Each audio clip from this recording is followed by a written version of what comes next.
Good afternoon, ladies. We are studying today Parashat Tzaria. The next two parashiyot are actually from the most difficult parashiyot in the entire Torah. It happens to be that in most years, these two parashiyot, Tzaria and Mitzorah, are read together.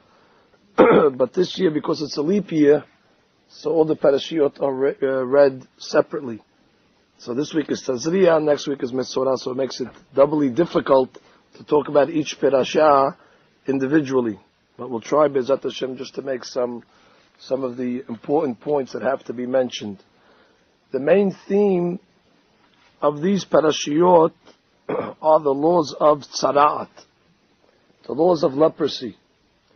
I want to point out that the leprosy that the Torah talks about has nothing to do with the medical term leprosy, which is a physical disease.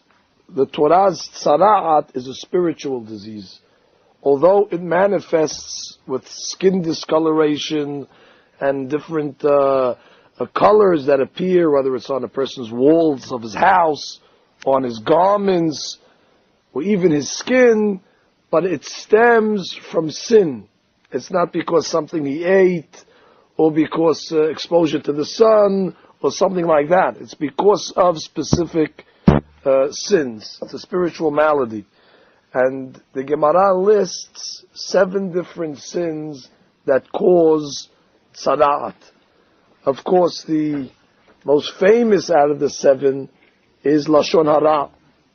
If, God forbid, somebody misuses his speech, and his gift of speech, and his tongue, so God punishes that person with this terrible disease. I say terrible because the Gemara in a different place says that somebody with leprosy is considered if he's dead, because the pain is so great, and the embarrassment of it is also quite humiliating. Therefore, it's a very, very, very serious punishment. But the Torah says an interesting law. What if a person sees that he's getting this discoloration, has b'shalom, and the person wants to cut it off? The person wants to remove it somehow before it actually spreads. He wants to save himself from humiliation, or he wants to save himself from the pain. Is that permissible or not? The Torah says clearly it's forbidden. It's forbidden to cut the tzara'at off a person's body. Comes a rabbi called the Chinuch, Sefer HaChinuch, and he explains why. Why is it so wrong to remove the tzara'at? So he says, because when a person gets punished and a person suffers, this is a message from God. And God is trying to waken the person up from his slumber in order that he should make teshuvah. And therefore a person must learn to accept the pain and the suffering that he endures in his life. And he shouldn't think that it's in his ability to conceal it or to get rid of it. Certainly he must make teshuvah, and then the afflictions go away by themselves. The Hachamim in the Gemara always looked at a direct connection between a person's afflictions and troubles to their deeds. There was one rabbi called Rav Huna. Rav Huna, it seemed, had a basement filled with barrels of wine. One day when he went into his basement, he saw that his wine had spoiled and turned into vinegar. Maybe I told you the story recently, so I see you remember it. In any event, very quickly, he ran to his colleagues and he asked them, why is this happening to me? So they said, well, make introspection. So he says, does anybody know anything that I'm doing wrong? And sure enough, they said, yeah, well, you didn't pay your sharecropper what he deserves. And Rav Huna said, fine, I accept. And he went and he paid the guy what he owed him. And the Gemara says one of two versions. Some say his vinegar, 400 barrels, turned back into wine. And some say that the price of vinegar on the market went up. So therefore, he didn't lose any money because he was able to sell it for the same price as wine. My point is that the Hachamim, whenever they saw problems, they didn't right away blame it. We would have blamed the vinegar on the humidity Maybe we would have called the plumber or the air conditioning guy to make sure the temperature is good. We would have called the barrel guy. Maybe something happened because they were on a tilt. Right away when they saw troubles, whether it was loss of money or other things, right away they looked at themselves. They didn't try to blame it on something else. So the Sefer HaChinuch says when somebody has tzarat on his skin, to take it off is to deny the real cause of it. Instead of taking the tzarat off a person's hand or body, he must remove the sin off his soul. And then the tzarat will automatically disappear. The Gemara in Berachot, on page 5, Daf He, on both sides. It's one of the most important pages in the Talmud. Over there the Gemara gives a great length, a lengthy discourse about Yisurin, about affliction. And the Gemara says in its conclusion that Yisurin, affliction, is Mizbeach Kapara. Alechem Shalom. אני הייתי עכשיו במקווה, מצאתי פה איזה טבעת של זהב, זה היה למעלה, אולי איזה של מישהו, תברר, תמסכר. תודה רבה. לא יודע, אחד ותקרב. תודה רבה. Okay. The Gemara says that it's Mizbeach Kapara. Mizbeach Kapara means affliction is an altar of Kapara, of forgiveness.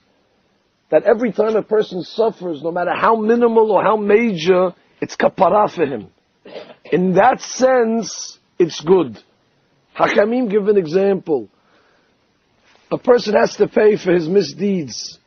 We wish it wouldn't have to be that way. And we don't make the rules. That's God's rules. For every misdeed, there has to be a payment made. In Olam Haba, in the afterlife, the payment is very strict.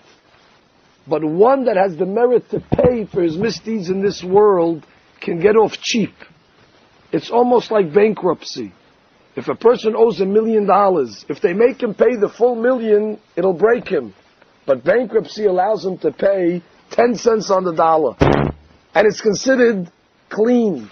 In this world, when a person goes through hardship, a little inconvenience or difficulty wipes away and cleans plenty of sin. And therefore, technically, it's paying 10 cents on the dollar. It's getting off cheap. And therefore, we don't ask for affliction, Chas v'Shalom. We don't ask to be inconvenienced, and we don't ask for trouble.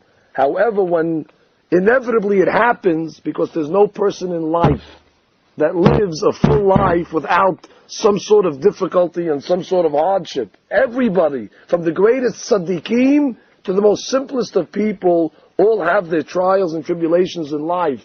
But the Gemara's attitude is, it's Mizbeach Kapara. Know that there's a purpose for them. Which means it's not just it's happening to you by chance, or by bad luck, or if I would have and I didn't. It's by design, and although it's hard to say this, but if you could imagine, it's positive. Which means it's taking away a lot of things that if you didn't get the affliction, you would have to pay for at a later date. And you'd have to pay a higher price. So actually you're getting a discount. Actually Borei Olam is taking off some of the pain from there and cashing it out over here. Hence Mizbeach Kapara. There was a rabbi called Rabbi Yisrael from Ruzhin. He was one of the Hasidim. He used to tell his Hasidim the following. There was a fellow that went to Olam Haba. And they were judging him, and there was a scale. And on the right side of the scale, they put his mitzvot. And on the left side of the scale, they put his averot. And they see the angels filling up, and the right side is heavy, and then all of a sudden the left side starts to tilt. And as they throw more mitzvot, the right side is heavy. And as they throw more averot, the left side starts to tilt. And they're throwing both sides, and the guy's watching his fate in the balance. He wants to see which side's going to win. And all of a sudden, they throw a few more averot, and they look in the box, there's no more mitzvot, and he sees the averot, the left side is tilted. And the man is panicking. He said, that's it, I'm finished. And they ask, any more mitzvot? They look in the box, nothing. Any more averot? Nothing. And now the fellow was waiting for his verdict. All of a sudden, one angel comes out. And the angel comes and says, did this man have any suffering in his life? Did he have any inconvenience? Was he ever sick? Did he ever suffer a loss? Did he ever have a difficulty? He said, of course. The man had tremendous Yisurin. And all of a sudden they start bringing boxes and boxes of Yisurin. And they start to pile them on to the mitzvot. And all of a sudden he sees the scale that was tipping to the left is now beginning to balance. And they're pouring more Yisurin and more Yisurin. And he sees, look what an advantage it is. And it comes almost balanced. And now he starts screaming to himself, only if God would have gave me a little more inconvenience, if I would have had one more day maybe of problems, then it would have tipped the scale. And that's how an attitude that we have to have. Like I said, we should be healthy and we should live to 120 without any hardships whatsoever. But as I said, these are one of the things. In America they say that two things in life are guaranteed: death and taxes. In our religion, we also believe death and taxes is inevitable, but also Yisurin. Some form, at some point, somebody's going to have to go through a nisayon, a test. And therefore we must prepare ourselves before the tests to give ourselves a proper attitude in order that they don't break us, in order to give us a proper imunah when we're good, when we're comfortable. Because Yisurin always happen surprise. We're never ready for them. We never get a 30-day warning that it's going to happen. It just happens suddenly, without any warning, all by surprise. Behesei hadat, like the Gemara says. However, there is one form of Yisurin that people go through, and it might be the most difficult of Yisurin, but it's possible for human beings to accept it without questioning. People in life get humiliated from time to time. People get embarrassed. People get insulted. Living in the world, you're going to be the victim of people. You're going to be the victim of people's bad nature, of people's bad tongue, of people's bad behavior and bad traits. And many times we go through life, whether it's talking to somebody, a friend, and they say a word to us that is very hurtful, or a family member, or a child, whatever it is in life, or we go to school and a teacher says something. Wherever you are in life, it'll happen where somebody's going to say something that's humiliating or hurtful. I want you to know also, that's Yisurin. And you can't forget that, because many people will say, no, that's not from God. That's that person. I want you to know very clearly that, of course, that person that humiliated you will have to pay for that. There's no such thing as walking around thinking that you're an agent from God doing God's work. However, from your standpoint, you have to know that that was sent by God. If God did not want you to have that humiliation, it would not have happened to you. And therefore, with that attitude, we're much better off accepting it, saying in our mind, Hashem, this should be kapara for us, and move on. There was a great king, one of the greatest Jewish kings that ever lived, David HaMelech. David HaMelech was traveling, and as he was traveling, he was running away from his son Avshalom. Avshalom was a rebel son. Avshalom tried to usurp his father's throne. And as he was chasing his father, and David was on the run, so Avshalom had some men that were with him, some of his allies. One of those allies was a man called Shimei ben Gera. Shimei ben Gera was a great rabbi. He was the head of the Sanhedrin. He was Shlomo HaMelech's rabbi. And it says when he met David, Shimei ben Gera leveled a curse on David HaMelech like nobody ever cursed anybody. The Gemara says Shimei called him a murderer. He called him an adulterer. He called him an abomination. He called him a mored, a rebel. Every name in the book. And David HaMelech stood in front of all the people, and he heard these diatribes being spoken against him. And his men said, we'll kill him. This man is cursing the king. David, give us an opportunity, we'll cut his head off. And David HaMelech says, leave him alone. God told him to curse me. David HaMelech understood Shimei is guilty. No question. He has no right to curse the king. But if he is cursing me, that's because God, for some reason, wants to punish me for a certain avon. I don't want to spoil the moment, David HaMelech said. Let me accept the punishment of God, and then we'll deal with Shimei at a later time. Shimei will suffer his punishment, but right now, I don't want to confuse the message here that we're going to turn the sin now to taking revenge against Shimei. This is not about Shimei.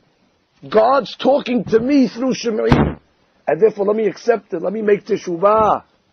The Zohar says, at that moment that David HaMelech kept quiet and did not respond, he became the fourth leg to the chariot of God in heaven. I really don't know what that means, ladies. I'm not an expert in Kabbalah, by no means. But it says the first three legs of that chariot of God is Avraham, Yitzhak, and Yaakov. That's an elite group. There's only three avot. At that moment when David HaMelech kept quiet and did not respond and accepted it, God said, you're in the group now. You're part of the group of Avraham, Yitzhak, Yaakov, and David. To break into such a group is not easy. These are the greatest men that our religion ever produced. And here David HaMelech now got in. He was the fourth. Why? Because God saw that superhuman strength that he had not to respond to humiliation. Every day we pray at the end of the Amidah, Vilim kalelai nafshi tiddom. We pray to God, please give me the strength that those that curse me, that those that humiliate me, that those that shame me, Vilim kalelai nafshi tiddom. My soul should be silent. Give me the strength of character to accept. Every night before we go to sleep, our law says that we must recite the Kiryat Shema. And in that Kiryat Shema that we say before we go to sleep, there's some other paragraphs that some people have the custom to say. And one of the paragraphs is we ask God for forgiveness. Please God, forgive me for any sin that I might have done in the course of the day. And please God, mehok berachamecha harabim, erase it in your ultimate mercy. Aval, lo al yedei yisurin. But please, we're asking God for a freebie. Erase it. But please God, not through yisurin. We don't want to pay for it. We don't want to have inconvenience because of it. Do us a favor. A father sometimes forgives the child without punishing. Sometimes the child goes to her, Daddy, please, I won't do it again. The father says, okay, fine, forget about it. You can still go out and play, I'm not going to punish you. We ask God, please, lo al yedei yisurin. But we see that when God does give us yisurin, it's because of kaparat avonot. It's just sometimes He might let us go. There was a great rabbi, the Rosh Yeshiva of the Panovich Yeshiva, Rav Shmuel Rozovsky, Zichrono Livracha. He died from a terrible disease. And he suffered greatly towards his end. The great Gaon, the Steipler rabbi, wrote him a letter during his illness. And the Steipler wrote, I pray that God should put an end to your suffering. That you should not have any more pain or any more sorrow going forward. But I want to be very clear, wrote the Steipler. All the suffering and all the pain that you had already, don't regret it. Don't feel bad. It served its purpose. God has cleaned and purged your neshama in order to make you much holier and much purer for a better place. Of course, going forward, we wish that it's finished and it'll end. But what happened to you, we have no regret. God was doing it in order to make you a better person. In this week's Haftarah, we read a story about a non-Jewish general, a fellow by the name of Naaman. Naaman had leprosy. And it says he came to the Jewish prophet, and the Jewish prophet was Elisha. Elisha told him that to cure himself from this leprosy, he must dip 7 times in the Jordan River.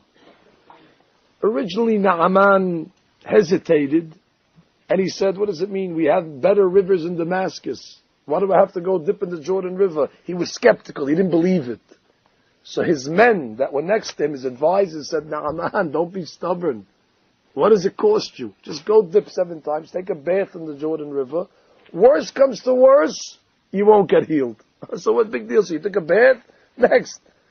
The best thing that can happen is after you dip 7 times, this painful leprosy will go away. So his advisors were trying to knock some sense into Naaman. Don't be stubborn. Don't be a fool. Listen to the prophet. So Naaman eventually took the advice. And he went into the Jordan River and he dipped 7 times. And it says in the Pasuk that not only was his skin cured from leprosy, but it was like baby skin. His skin went back to be like the skin of an infant. It was beautiful, beautiful, pure skin. And when he saw this, he went crazy. And he said, now I know that the God of the Jews is the God. Only the God of the Jews can make such a miracle. And the Hakamim tell us that Naaman became a convert. He converted as a result of it.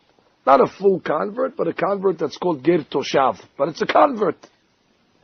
So the rabbis ask, what about all his advisors? What about all these guys that coaxed Naaman to dip in the mikveh, to dip into the Jordan? What happened to those guys? And if Naaman converted, certainly the advisors that told him to dip, certainly they should have converted as well. But it says they didn't. They saw the miracle. They witnessed it.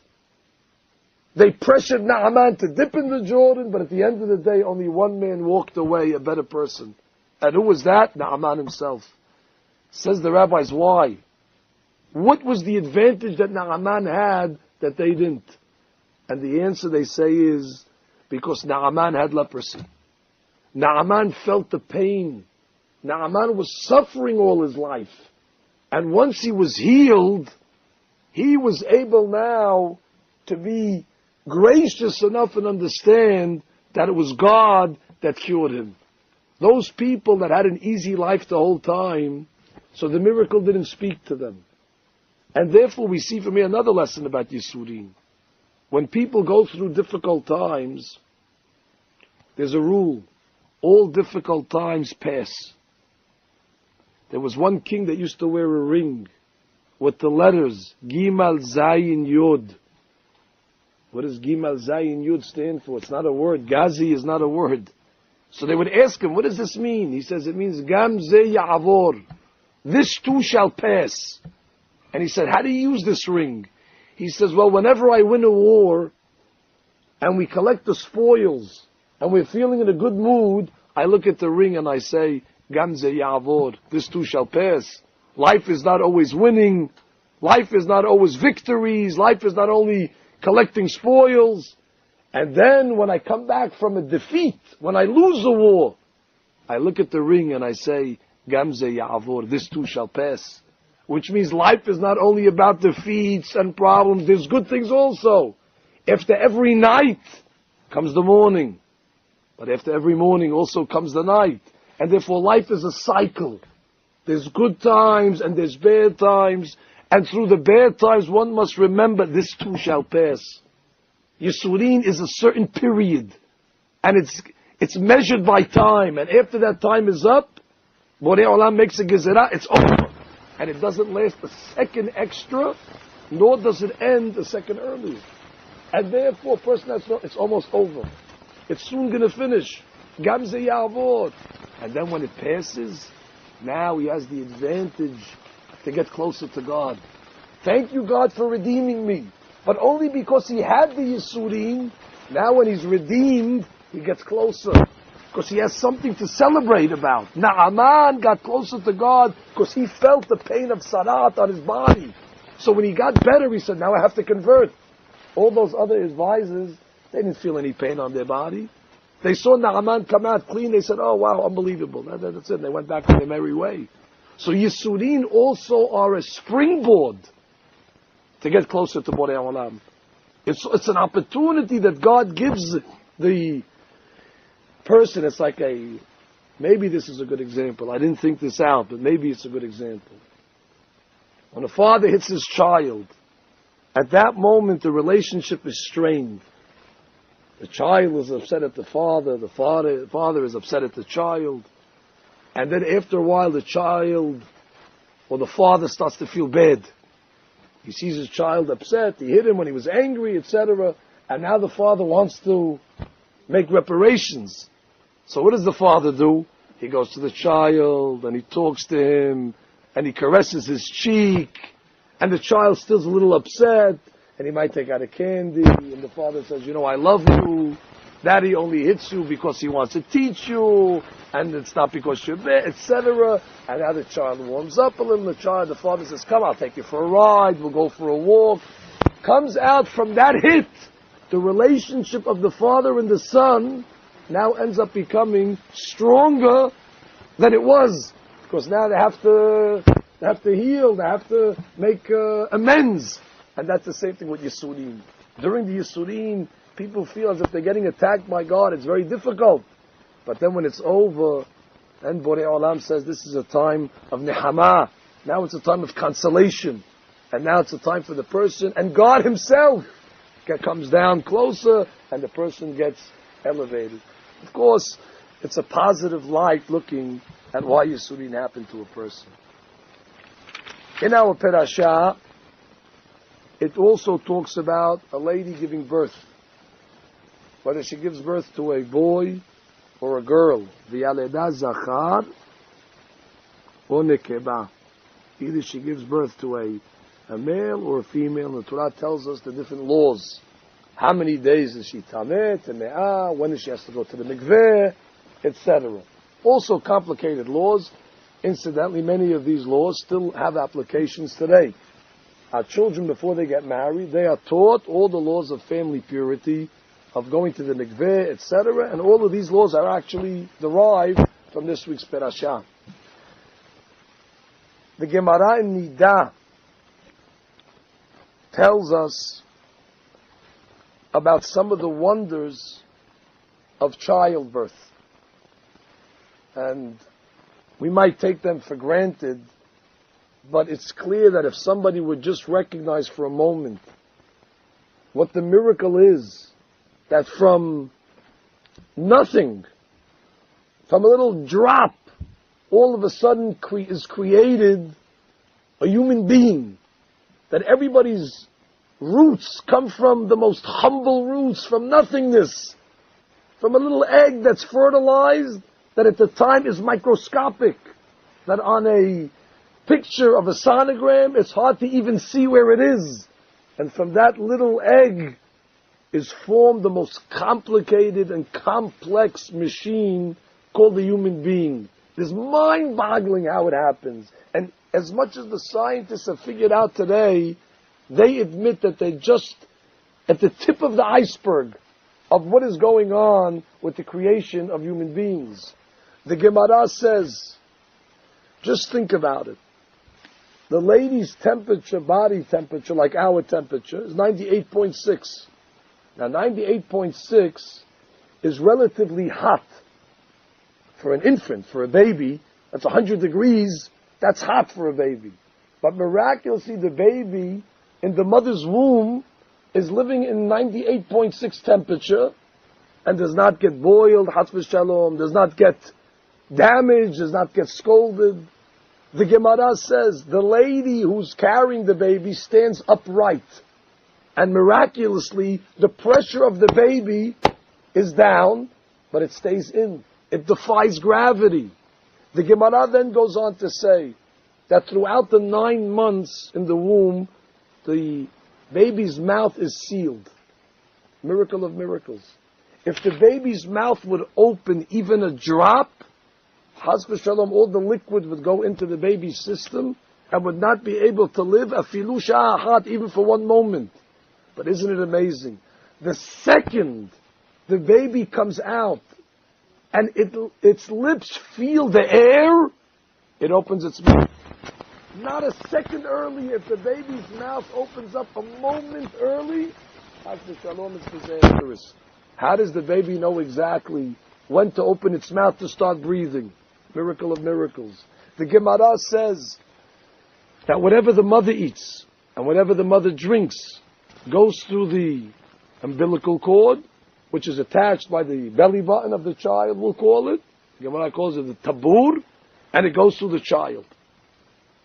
Now that button that we call the belly button, the tabur, where the child eats from, is opened. That's a feeding tube that he has in him. Miraculously, the Gemara says, the second the baby comes out, that hole closes up on its own. If that hole would not close up, Chas v'shalom, the child would hemorrhage. And therefore, the hole that's closed opens. The hole that's open closes. All in a matter of a moment of perfect synchronization. The Gemara then goes on to say, a child does not secrete any waste for 9 months when it's in the mother, which is an amazing thing. Why should that be? The child is eating. Everything that goes into the child is utilized. There's no waste. So the Gemara says, why? Because if the child would secrete waste in the mother's womb, it would be toxins. It would kill the mother, God forbid. But the moment the baby comes out, as we see many times, the child begins to release itself. How is it possible? How does the child know exactly when he's allowed and when he's not allowed? The child has self-control. Our children are not trained until they're 2-3 years old. But here a child knows when he's in the womb, no, he has to control himself because it'll hurt the mother. Niseh Nisim, miracle of miracles. The Gemara then tells us that an angel is in the mother's womb protecting over the child. And the angel is teaching that baby, whether it's a boy or girl, the Torah. Imagine that. A child in its mother's womb is sitting in the lap of luxury. It has its food coming through a tube. It's resting. It's comfortable. There's no noise. And he has a rabbi. He has an angel sitting with him, giving him all the Divrei Torah and all the Hitushim. And that's why it's very incumbent upon a lady that's carrying and expecting a baby. She has to know that she's walking around with a Bet Midrash in her stomach. She has a yeshiva she's walking around with. There's a rabbi, there's a child, there's learning, there's Torah. And a lady must be careful what she sees when she's pregnant, where she goes. She's going to bring the Bet Midrash to Chas v'Shalom, a place she shouldn't be, or she's going to watch movies or things like that are not proper. Would anybody ever think of taking a sefer, a chumash, and walking into a place where they don't belong? And therefore that Chas v'Shalom can have a negative effect, the Gemara says, on the child. Furthermore, Rachamim tell us that when the child comes out, if it's a boy, the Torah tells us on the 8th day, we must circumcise. That comes from this week's Parashat as well. Ubayom hashemini yimol besar orlato. On the 8th day, you must circumcise the child. Comes the rabbis and say, why the 8th day? Different reasons are given. Some Hakamim say, because the law is that when one circumcises his child, it's like he's bringing him as a sacrifice. The child is like the korban, the mohel is like the kohen, and the blood is like the blood of sacrifice that atones. And the law is that an animal cannot be given as a sacrifice until it's 8 days old. The pasuk says, "Umiyom hashemini v'hal'a yiratzeh lekorban isher laHashem." So since the child is like a sacrifice, it's bound by the laws of korban, and therefore we wait till the 8th day like a korban, and the mohel goes and sacrifices the child, so to speak, and the blood is like the blood of korban. But says Rabbeinu Bachya that part of the atonement of a korban is that the Kohanim eat the meat. It's an amazing thing if you think about it. Our religion says that for a person to get total atonement for sin, it's not enough that he brings a sacrifice. But the Kohanim, the priests, must eat from the meat. And their eating is part of the kapara process. So says the Rabbeinu Bachya, The child is a sacrifice. The blood is like the blood of the Korban. We wait 8 days like the Korban. But where's the eating? So he says, that's why we have Su'udah at the Brit Milah. The Su'udah is like the eating of the Korban. He says that's why it's the most important Su'udah in our religion. And that's why one has to be very careful. When he's invited to a Su'udat Milah, the halakha says, you must go. Which means the Su'udah of the Milah, in one respect, is even more important than the circumcision itself, in the sense that the eating at that party brings kapara to all those that are attending. It's like the Su'udah of a Korban. And therefore one must make every effort to attend.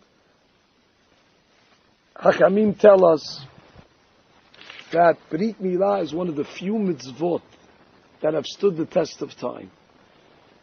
For thousands of years, Jews throughout our history, no matter what religious level they're on, have circumcised their children. Even until today, even the conservative and the reform that are really not devout on any other laws of our Torah, they don't keep kashrut and they don't keep family purity, nor do they keep Shabbat. But for some reason, Jews of all denominations have kept the mitzvah of Brit Milah. Unfortunately, the modern Jews have opted to let doctors perform the Brit Milah, and they have it done by non-Jews as well. So of course this is not what the mitzvah is all about. But our tradition tells us that Jews throughout history have sacrificed their lives in order to circumcise their children. I recently read a story from the Bluzhever Rav. He was one of the great rabbis that was in the Holocaust. And he tells a story that he saw with his own eyes.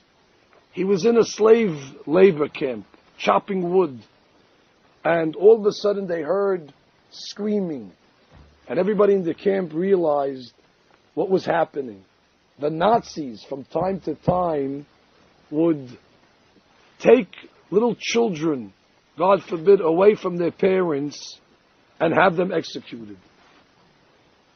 And the rabbi and the people in the camp heard the mothers screaming, and they knew what was going on. And there were mothers that were running away from the Nazis with their children in order to save them. And there was one mother that came and escaped from the group, and she ran to this slave labor camp where the Bluzhever Rabbi was. And she's holding a little tiny infant in her hand. And the Nazis are running after, and she starts to scream, "Give me a knife, give me a knife." And the Bluzhever Rabbi understood that this lady wanted to commit suicide in order that she should not have to see what they do to her child. And the Bluzhever Rabbi went and talked her out of it. He said, "You can't do this. It's not proper. And please, I'm begging somebody in the camp, give me a knife." And the Bluzhever Rabbi said, "Nobody give her a knife. She wants to commit suicide." And then the Nazi stood in front of her and gladly said, "Here's a knife." And he wanted to see her commit her death. And the lady took the knife and put her infant on the ground and opened the diaper and said, "Asher kiddeshanu b'mitzvotav v'sivanu al hamilah," and circumcised her son. And now she says, "You could take my child." This was the Mesirut Nefesh of the Jewish ladies, what it meant, what the Jews did in order to sacrifice that their children should have a Brit Milah under all circumstances, under all situations. That shows you the courage of the Jew, the tenacity of a Jew, the stubbornness of a Jew, that a Jew, even at the time of death, will not abandon his faith and make sure that his child has that indelible mark on him. That's an indication of his Jewishness. Until today, Baruch Hashem, in our community as well as all the communities, Brit Milah is one of the mitzvot that we follow, and not only do we follow it, but it's done with all its precision according to the halakha, and then it's followed by a beautiful Su'udah. This is a very important tradition to keep. This is one of the hallmarks of our community, the way we celebrate a circumcision. And everybody is excited when there's a Brit Milah. And everybody comes early to the synagogue. and everybody's momentous because of it, and it's proper. That's a great, great trait that we have, that we're clinging on to this most precious mitzvah. And at the Brit Milah, I don't know if you paid attention, after they, well actually when they're preparing the child for the circumcision, there's a certain prayer that those that are standing there must say. The Zohar says they must say this. And we say, Keshem shechnasto leberit, kach techniseu letorah ulmitzvot ulchupah ulmaasim tovim. We say, dear God, just like this child entered his milah, so too he should enter Torah, he should get married, and he should enter good deeds as well. So, many interpretations were said to explain this beracha. What does it mean, keshem, kach? Just like he did this mitzvah, he should do all those other mitzvot. What are we comparing over here? What's the keshem kach? Just like this, so too that. So some explain beautifully, a child goes into a brit milah without any fight. He's too young to fight. That's right. He goes against his will. Nobody asks him. He's lying on a pillow. He has no idea where his grandmother is taking him to a moher with a knife. If the child would know, maybe he would second guess. Maybe he would fight his mother, please. But the child is ignorant. The child just lying there, has no idea what's going to happen, and he accepts it willingly. So we say, just like you went into the Brit Milah without a fight, you went in naive, you didn't question it, you did it, you didn't put up a fight, so too you should enter Torah that way also. When your parents tell you when you get older you have to go to yeshiva, that you have to go to school, and you have to go to Sunday school, and you have to go to the Bet Midrash at night, you should also go with that same naive attitude and not say, I don't want to learn, I don't want to go, I want to go somewhere else. Just like you entered the Milah without a fight, without any argument, so too, God willing, you should enter your religious career. And then we say also, ul-hupah, and you should get married with the same naivete that you had at the time that you did the Brit Milah. When a child is still young, so when he gets married, he doesn't really understand the ramifications. He doesn't understand maybe the responsibility. He doesn't understand what's ahead of him. And God does that on purpose. Because otherwise, if he would understand all the ramifications and what's in common, he might get scared. He might say, I don't want, I don't need it. When we were young, we never imagined the responsibilities, the bills that a person gets after he gets married. When I got my first electric bill, I didn't know that my father paid for electric. I thought electric was free. I said, what is this over here? I called my father. I said, what is this or that? They're charging me for electric? He says, of course they're charging you for electric. We all pay. You were paying electric all these years? I said, of course. We have no idea what's entailed and what's... And therefore we pray that just like the child went in easily into the Brit Milah without any questions, so too when he reaches the age of marriage, he should also enter it also easily without any questions, without any problems. But there might be another lesson, and we'll conclude with this. That maybe that beracha is not only talking to the child, but it's talking to the parents. And we're telling the parents, you should be applauded. Look what you did. You brought your child to the circumcision. It's not easy for a mother and a father to see their child being bandaged and being cut. And then the mother, when she hears the baby crying, she starts to cry. It's not an easy thing. But we say, God bless you parents, that you had the strength to let your child be circumcised, to join the ranks of the Jewish nation. You fulfilled your responsibility. But then we tell the parents, don't think that your responsibility ends at the Brit Milah. Keshem shechnasto leberit, just like you brought him to Berit, kach tachniseu leTorah. You also must go and enroll this boy into the yeshiva. You also must see to it that he has an education. You cannot say, well, I did the Brit Milah, we had a party. Your parenting career just begins You must be diligent, and you must be an active parent in giving chinuch to your children of Torah. And then when they reach marriageable age, ul chupah, it's the job of a parent. Just like you organize the whole Brit Milah for your child, you must be also active in preparing his chupah. You must guide your children who they're going to marry, what families they're going to look at, which girls or boys they're going to go out, what is acceptable and what is not. Just like the Brit Milah, you made all the arrangements. You didn't let the child do it. Of course, the child is incapable. The child is also incapable in many situations when it comes to chupah as well. The child needs the guidance of the parents. Our children are young. They don't know. They don't have the experience of life. We have an experience because we're older. We're able to see things. We have examples. We know cases. It's not because they're not smart. It's just because they don't have the experience that we have. And therefore we tell the parents, you did good by your child at the Brit. Do good when you enroll him into the yeshiva. And also at the wedding, make sure that you're just as active in that decision as you were in this decision.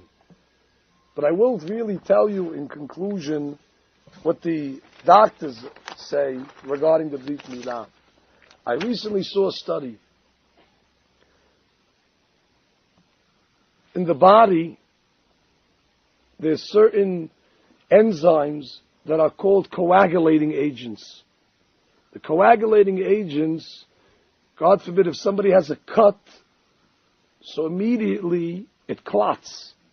That's because there are enzymes in the body that are sent to that spot, which is like a human bandage. It's an instant band-aid. So the doctors and the scientists are finding out that the first 7 days of a child, those coagulating agents are very weak. When does it start to kick in, this enzyme? On the 8th day.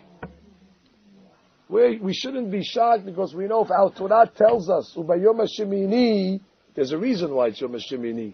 Borei Olam created the human beings. He knows exactly the human nature. And one doctor said that on the 8th day they found that those enzymes work at 110%. And then at the 9th day, it goes back down to 100, which is one day in the child's life where the clotting is super perfect. It's on that day. To come and show you, ladies, we don't follow Brit Milah because of a doctor's report. I promise you, if the doctors would say that the coagulating agents begin on the 10th day, we would still do Brit Milah confidently on the 8th day. Our Torah is not based on the New England Journal of Medicine, nor on a doctor, nor on a scientist. However, we do believe that if the Torah is telling us to do it, it's going to make sense according to all the science, which means our Torah preceded all that. The science is only after our mitzvah. But that should teach you that this lifestyle that's in this book is the healthiest lifestyle, is the most progressive lifestyle, and it's a lifestyle that brings happiness. Why wait until the psychologist comes and says, oh yeah, the Torah is a great item? We don't need him to tell us it's a great item. We know it's a great item. Don't wait 10 years for him to say, yeah, when the Torah said this law, it makes a lot of sense. We have the book in our possession now, and therefore if one is looking for happiness in life, if one wants serenity, if one wants to have a certain calmness in life, this is a lifestyle. Torah is not just a book of laws. If you want to have a good lifestyle on all accounts, then one must commit himself to following these laws and its practices. Shabbat Shalom and Borah.